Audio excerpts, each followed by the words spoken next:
नमस्कार दोस्तों, मैं नीतीश कुमार आज आपको जो बताने वाले हैं सामाजिक सुधार अधिनियम जो अंग्रेजों के द्वारा कई समाज अधिनियम लाए गए, जिसे सामाजिक सुधार अधिनियम कहा जाता है। तो उसको हम लोग समझने का प्रयास करेंगे। तो सामाजिक सुधार अधिनियम अगर बात कर लेंगे, आप जानते होंगे शिशु वध पर प्रतिबंध। शिशु वध, शिशु शोर करता है तो जॉन सोर के द्वारा 1798 से 1805 के बीच में शिशु हत्या पर प्रतिबंध लगाया गया। तो पूछेगा कि शिशु वध पर प्रतिबंध कौन लगाया था, तो जॉन सॉर ने 1798 से 1805 के बीच में। इसमें शिशु वध पर जो है कम्प्लीटली प्रतिबंध लगा दिया गया। ध्यान रखेंगे इसको। नेक्स्ट अगर बात करेंगे सती पर, सती कौन होती थी? बेटी। तो अब सती प्रथा आप जानते होंगे, सती प्रथा क्या था? जबकि कोई पति एक्सपायर मतलब मृत्यु हो जाती थी तो उसके साथ में पत्नी को भी जो है जलना पड़ता था।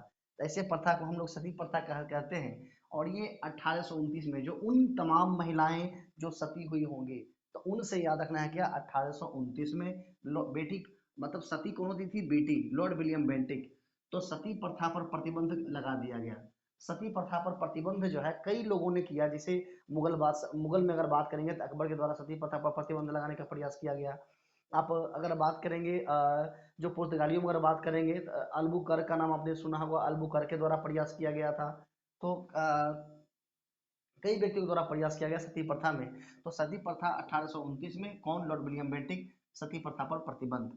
दास प्रथा आप जानते होंगे, दास प्रथा पहले दास जो है रखने की काफी ज्यादा परंपराएं थी। जिसे सबसे ज्यादा दास जो है कौन रखे थे, याद है आप लोग को? एफएसटी, फिर दिल्ली सल्तनत में एफएसटी फिरोज शाह तुगलक के द्वारा रखा गया था सबसे ज्यादा दास। उन्होंने एक दास विभाग का ही स्थापना कर दिया था। तो दास प्रथा पर जो है, दास प्रथा पर जो को समाप्त करने का प्रयास किया, वो एलन बरो ने करा। कब करा? 1843 में। अगर एक्ट पूछेगा किस एक्ट के तहत, 1833 एक्ट के तहत 1843 में दास प्रथा पर प्रतिबंध लगाया गया। और 1843 में ही से ही रविवार की छुट्टी दी जाती है। तो रविवार की छुट्टी कब से प्रारंभ हुई? 1843 में। दास प्रथा पर प्रतिबंध अगर एक्ट की बात करेगा 1833, और कब से? 1843 में। और दास प्रथा पर अगर लॉर्ड पूछेगा तो दास प्रथा पर प्रतिबंध लगाएगा कोई बड़ा? एलन बरो याद रखना है। अब हिंदू विधवा पुनर्विवाह की बात करेंगे। जैसे प्रारंभिक काल में होता था कि जो विधवाएं हुआ करती थी उनका शादी दोबारा नहीं होता था। तो वही जो कल्चर प्रारंभ किया गया हिंदू विधवा पुनर्विवाह, ये लॉर्ड कैनिंग के द्वारा। एक और बात यहाँ पर जो है, सती प्रथा पर प्रतिबंध जो है लगाया लॉर्ड विलियम बेंटिक ने। देखिए किसके प्रयासों से, आपने नाम सुना होगा राजा राम मोहन राय का। तो राजा राम मोहन राय के प्रयासों से शुरुआत किया गया था। और हिंदू विधवा पुनर्विवाह लॉर्ड कैनिंग के द्वारा। लेकिन यहाँ अगर बात करेंगे ईश्वर चंद्र विद्यासागर के प्रयासों से। तो हिंदू विधवा पुनर्विवाह की मतलब मान लो कोई हिंदू विधवा है तो उसका दोबारा शादी होना चाहिए, पुनः शादी होना चाहिए। तो कैनिंग और किसके प्रयासों से? ईश्वर चंद्र विद्यासागर के प्रयासों से। और कब? तो 1856 में। ध्यान रखेंगे।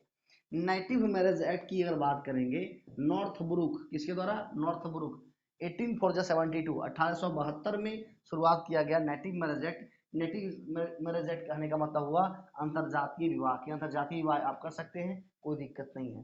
तो नेटिव मैरिज एक्ट 1872 में नॉर्थ ब्रुक के द्वारा, और ये अंतरजातीय विवाह करने का परमिशन दे दिया गया। और पहली बार एज ऑफ कॉन्सेक्ट एक्ट मतलब जो लाया गया था कि न्यूनतम मतलब लेंस डाउन गवर्नर थे, उन्होंने महिलाओं के लिए, महिलाओं नहीं कहेंगे, लड़की के लिए न्यूनतम विवाह का जो एज रखा था वो 12 वर्ष रखा था। तो पूछेगा कि ये जो एज ऑफ कॉन्सेक्ट एक्ट लाया गया था किस लॉर्ड के पीरियड में? तो लेंस डाउन के द्वारा। और कब? तो 1891 में। और उसमें न्यूनतम क्या किया गया था? गर्ल के लिए, लड़की के लिए न्यूनतम एज कर दिया गया था कि 12 वर्ष के बाद विवाह कर सकते हैं। चौथा अगर बात करेंगे, इसी से मिलता जुलता है शारदा एक्ट। शारदा एक्ट लाया गया था 1930 में। और शारदा एक्ट में क्या किया गया था ये, कि इसमें न्यूनतम एज लड़की के लिए 14 वर्ष और लड़का के लिए 18 वर्ष विवाह का उम्र निर्धारण किया गया था। और ये लॉर्ड इरविन के द्वारा। ऐसे भी 1930 में आप जानते होंगे लॉर्ड कौन था? तो लॉर्ड इरविन था। तो ये आप जो है कम्प्लीटली आप इसको ध्यान रखेंगे, यहाँ से भी क्वेश्चन देखे जाते हैं। आई होप इतना आपको समझ में आ गया होगा। Thank you.